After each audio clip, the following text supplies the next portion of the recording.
She agreed to my terms. We're splitting what little savings we have, each keeping our own personal vehicles, and she's taking over the lease on our rental house. Fine by me.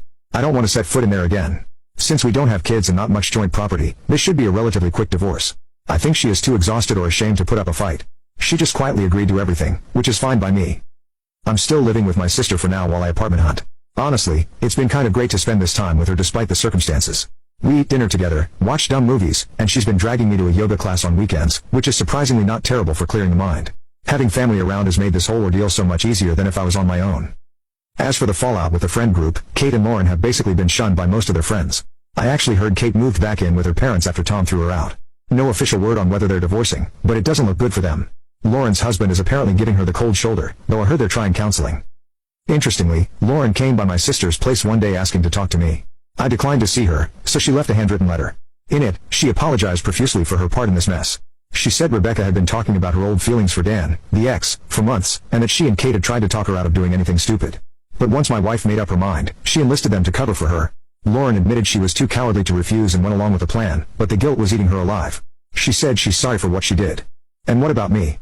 How am I doing? Well, it still sucks, not going to lie, but I'm doing okay. I feel hurt and angry about the betrayal. Strangely enough, I also feel a sense of relief now that it's all out in the open. The moment I found out the truth, I felt a huge internal shift. The marriage was essentially over in that instant for me. I'm sad it ended this way. I certainly don't want her back, though. I know that if this hadn't come out when it did, it could have been even more years of lies or secret affairs while I was none the wiser. Better to know now than later. I really did dodge a bullet by ripping the band-aid off when I did. I'm focusing on myself now. Eating better, hitting the gym with Mike, trying to channel all the negative energy into something healthier. Cliché as it sounds, exercise and new hobbies do help keep my mind out of the dark places. My sister convinced me to try talking to a therapist, too. I've had a couple sessions, and it's actually been helpful to just unpack everything with a neutral party. I know I'll have some trust issues to work through after this, but I'm determined not to let her betrayal define the rest of my life. I want to wrap this up by saying I appreciate all the strangers on the internet who lent an ear, gave advice, and sent words of encouragement.